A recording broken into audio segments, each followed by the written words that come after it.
తీరుతారు. రాజకీయాల కోసం తెలంగాణ ప్రజలకు నష్టం చేస్తుంటే చూస్తూ ఊరుకోమని చీల్చి చెండాడుతామని ఎంపీ ఈటల రాజేందర్ స్పష్టం చేశారు. మేడిగడ్డలో చుక్కనీరు నిల్వ చేయొద్దని, నదిలో పోయే నీటిని ఎత్తిపోయాలని సూచించారు. అర్థం అవుతుందా రేవంత్ రెడ్డి గారు అని వ్యాఖ్యానించారు. తాను కాంగ్రెస్ పార్టీని ఇంకో పార్టీని తిట్టడానికి రాలేదని, పని చేయాల్సిన వారిని అడుగుతున్నానని అన్నారు.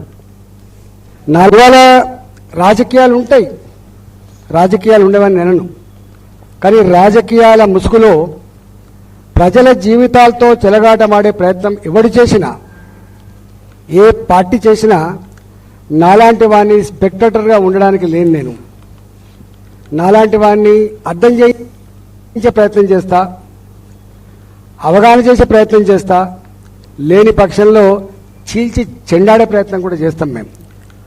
మేము ఎవరి మెప్పు కోసమో, ఎవరి స్క్రిప్ట్ రాసిస్తేనో, ఎవడు పలికిస్తేనో పలికేటోళ్ళం కాదు.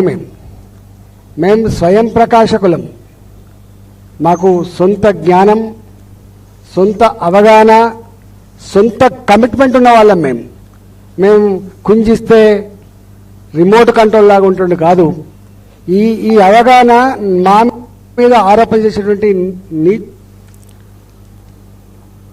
తెలంగాణకు చెందిన రాజకీయ సామాజిక